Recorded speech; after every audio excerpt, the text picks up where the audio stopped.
दिल्ली शहर के चांदनी चौक की तंग संकरी गलियों में उस रात सन्नाटा छाया था। सड़क की बगल में सिकुड़े बैठे कुछ लोग, जिनकी जिंदगी ना चादर में ढकी थी, ना उम्मीद में, ना खाना और ना सही कपड़े, बस टूटी रोटी की याद और ठंड से कांपते हाथ। दिन में किसी तरह जीने का संघर्ष और अंधेरा होते ही उनकी लड़ाई और गहरी हो जाती। भूख से, ठंड से और जिंदा रहने की इच्छा से शहर वाले अपने अपने मकानों में गर्म बिस्तरों के भीतर नींद में डूब जाते, पर फुटपाथ पर पड़े यह लोग रात की हर घड़ी में मौत के खिलाफ जंग लड़ते रहते।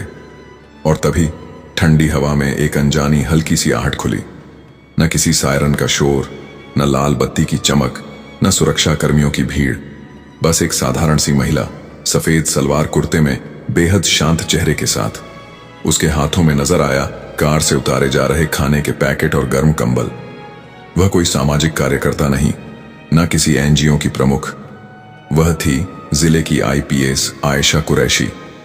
फुटपाथ के किनारे ठिठुरते लोग उस पल अपनी तकलीफ भूल गए। एक बूढ़ा जिसकी हड्डियां ठंड से बज रही थीं, पहली बार राहत की गर्माहट महसूस करने वाला था। ठंड और भूख मिलकर जैसे वर्षों से जंग छेड़े हुए थे, और उस रात एक प्रशासनिक अधिकारी नहीं, एक इंसान कंबल और खाना लेकर उनकी जंग में सिपाही बनकर उतर आया था। आयशा धीरे धीरे आगे बढ़ी, बिना किसी कैमरे की चमक, बिना सुरक्षा कर्मियों की भीड़, सिर्फ दिल की आवाज के साथ उन्होंने कार का दरवाजा खोला। धीरे से कंबल निकाले, खाने के पैकेट उठाए और फिर एक एक करके उन बेघरों के कांपते हाथों पर कंबल रख दिए, ठीक वैसे जैसे कोई मां अपने बच्चे को ओढ़ाती है, सिर्फ शरीर की ठंड से नहीं, जीवन की तकलीफों से बचाने के लिए। उस रात वह कंबल कपड़ा नहीं थे, इज्जत थे, राहत थे और एक अनकही दुआ की गर्माहट थी। वहां बैठे लोगों की आंखों में आश्चर्य तैरने लगा।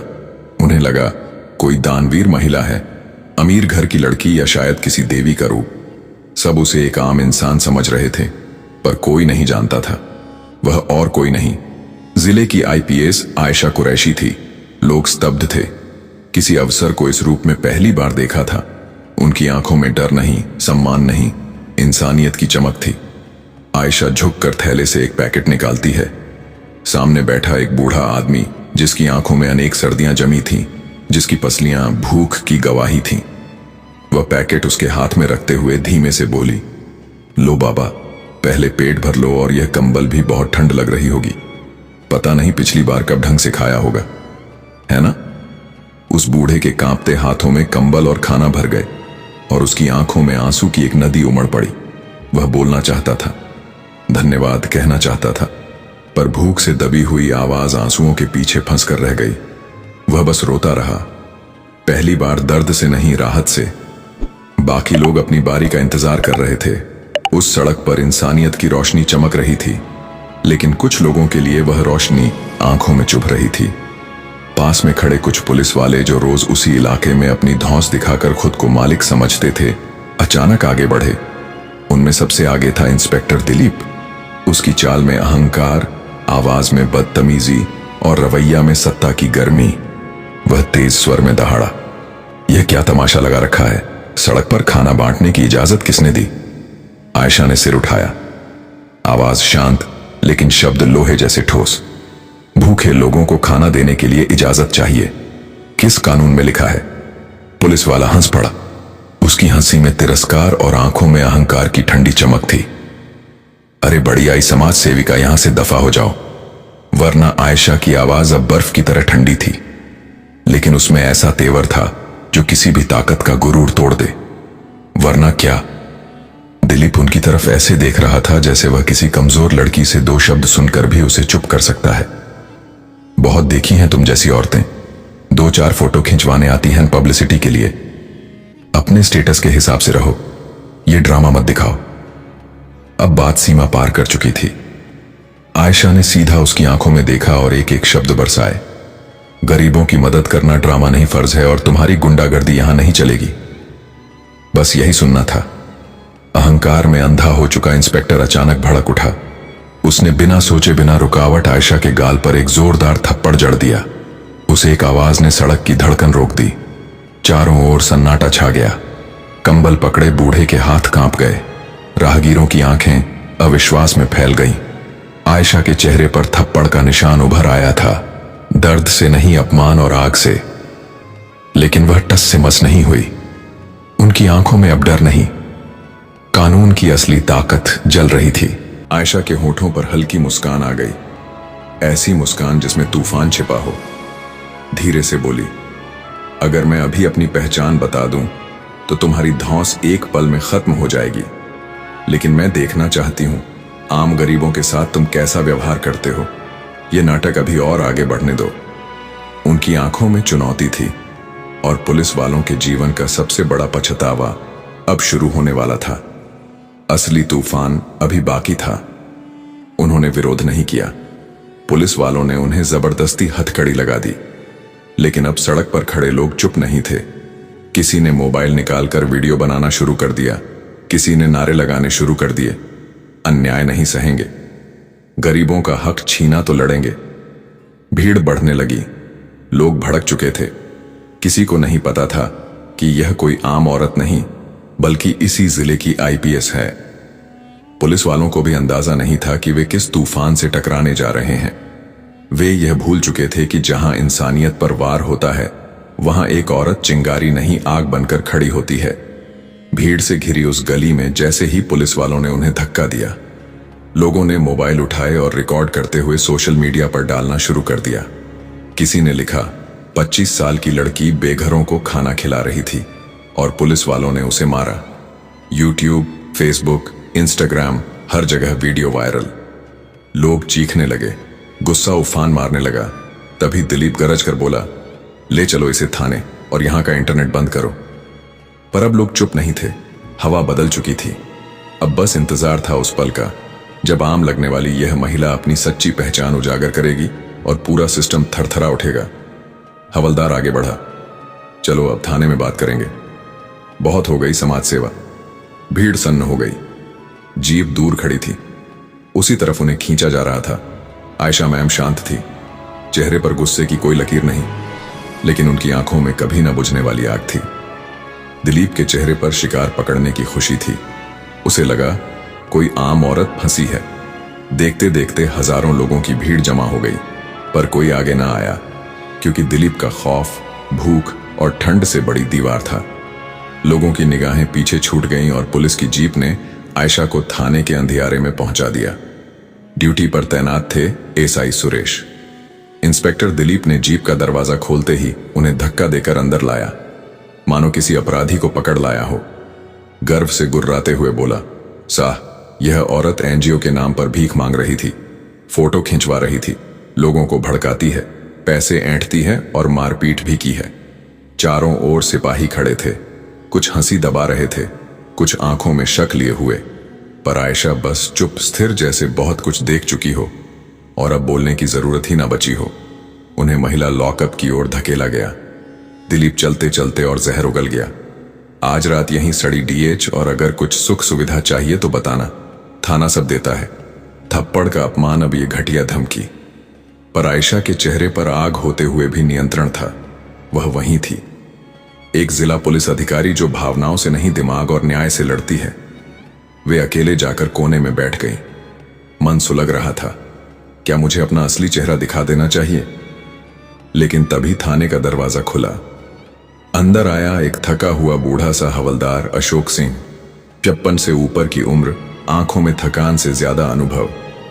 वह अंदर आया और तुरंत सबकी बेचैनी देखे बिना उसकी नजर सीधे आयशा पर टिक गई, जैसे किसी भूले चेहरे को अचानक पहचान लिया हो।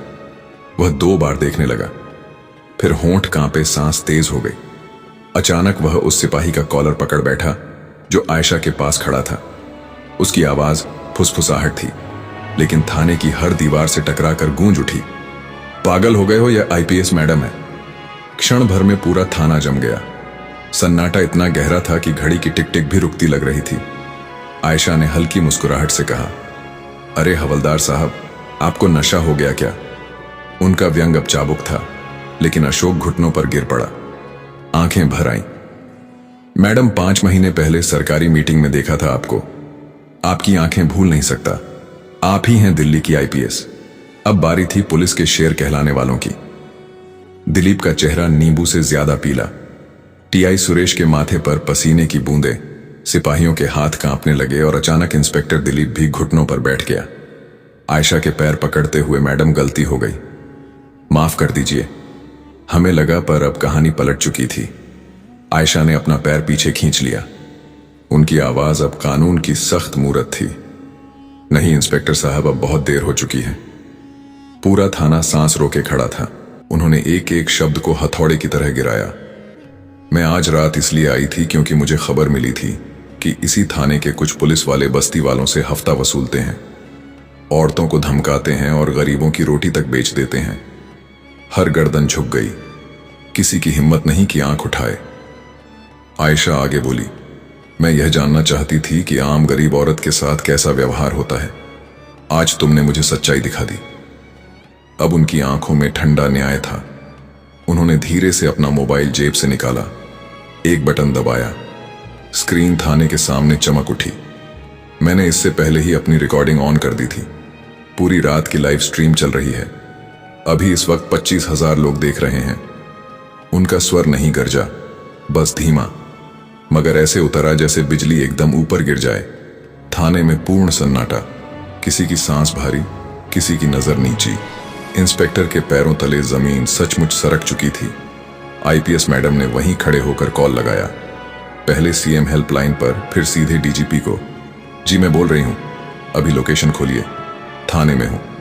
जी हां, अभी कार्रवाई चाहिए। अब जो आगे हुआ वह सिर्फ घटना नहीं, इतिहास बन गया। सुबह 8 बजे इंस्पेक्टर दिलीप तुरंत सस्पेंड। उसका पुराना रिकॉर्ड उघड़ा। 8 मामले, जबरन वसूली, मारपीट और बस्ती में अत्याचार के सालों से दबे रहे शिकायतों के पहाड़ आज फट पड़े। थाने में एक महिला रोते रोते आई, ये शैतान मेरा पति है, मुझे भी मारता है। थाने की दीवारें तक शर्म से भर गईं। पुलिसकर्मी जो आंखें ऊपर उठाकर बात करते थे, अब नीचे देख भी डर रहे थे। मामला सीधा गया महिला आयोग। तभी कल रात जो डर डर कर मैडम का साथ दे रहे थे, वही लोग आज थाने के बाहर बिजली सी गरजने लगे। एक निर्दोष महिला को जेल में लाया गया। अब नहीं चलेगी पुलिस की दादागिरी। हजारों लोग, गुस्सा, नारे और सस्पेंशन की मांग। थाने के अंदर अचानक हलचल मची। दरवाजा खुला और आईपीएस मैडम धीरे धीरे बाहर निकली। उनके पीछे चले सस्पेंडेड पुलिस वाले सिर झुकाए, जमीन पर नजरें टिकाए। जैसे ही जनता ने दिलीप को मैडम के पीछे देखा, भीड़ उबलने लगी। मारो इसको। जनता पर गुर्राता था, आज क्यों चुप है। और तभी सायरन बजा। फिर 1, फिर 2, फिर 3 सरकारी गाड़ियां थाने के सामने आकर रुकी। उनसे उतरे एसडीएम, एसपी, डीएसपी और पूरा प्रशासनिक स्टाफ। सब एक साथ आईपीएस मैडम को सलाम करने लगे। भीड़ चुप, जैसे किसी ने समय रोक दिया हो। आईपीएस आयशा ने एसपी से कहा, इन गद्दारों का सस्पेंशन जारी रहे, नए और ईमानदार अधिकारियों की नियुक्ति करो। दिलीप सिर झुकाए खड़ा रहा। बाकी पुलिस वाले जनता से नजरें मिलाकर भी नहीं देख पाए। कुछ ही घंटों में पूरा थाना खंगाल दिया गया। भ्रष्टाचार की फाइलें एक एक करके खुली। पब्लिक हैरान, सब कुछ बदल रहा था। डीएसपी ने धीरे से पूछा, मैडम आपने रात को अकेले ये सब क्यों सहा। आयशा मैडम मुस्कुराई, भीड़ की तरफ देखा और आगे बढ़कर बोली, कल रात आपने एक औरत की मदद की कोशिश की, वो मुझे अच्छा लगा। जहां गलत दिखे वहीं डट कर खड़े हो जाओ, समस्या की जड़ तक जाओ, सिर्फ शोर मत करो, यहीं समाधान जन्म लेता है। फिर उन्होंने उन झुके हुए पुलिस वालों की तरफ देखा। वर्दी पावर के लिए नहीं, सेवा के लिए होती है। जिस दिन जनता से ऊपर समझोगे, खुद को कानून तुम्हें नीचे गिरा देगा। और उस दिन थाने के बाहर तालियों की गड़गड़ाहट ने इतिहास लिख दिया। लोग रोए, गर्व से सीने चौड़े हुए। जिले में नए अधिकारी आए और जनता में एक नया साहस जन्म हुआ। आईपीएस आयशा कुरैशी ने अपनी वर्दी को हटाकर फुटपाथ के बेघरों की मदद करके यह स्थापित किया कि इंसानियत का फर्ज किसी भी आधिकारिक पद से बड़ा होता है। उन्होंने भ्रष्ट इंस्पेक्टर दिलीप के अत्याचार और अहंकार को चुपचाप सहन किया, ताकि वह अन्याय को लाइव रिकॉर्ड कर सकें और कानून के दुरुपयोग का ठोस सबूत जुटा सकें। यह कहानी हमें सिखाती है कि जब न्याय को सुनिश्चित करने वाले ही भ्रष्ट हो जाते हैं, तब एक जागरूक और साहसी इंसान को धैर्य के साथ समस्या की जड़ तक जाकर पूरी बुद्धिमानी से सिस्टम को शुद्ध करना चाहिए। और कहानी यह भी दर्शाती है कि आम जनता की एकजुटता और सोशल मीडिया की ताकत किसी भी सत्ताधारी के अहंकार और अत्याचार को तोड़ सकती है और न्याय की स्थापना कर सकती है। दोस्तों, यह कहानी केवल मनोरंजन और शिक्षा के उद्देश्य से बनाई गई है। इसमें दिखाए गए सभी पात्र, घटनाएं और संवाद काल्पनिक हैं। किसी भी वास्तविक व्यक्ति, संस्था या घटना से इनका कोई संबंध नहीं है। कृपया इसे केवल कहानी के रूप में देखें और इसका आनंद लें और हमारे चैनल को सब्सक्राइब जरूर करें। धन्यवाद।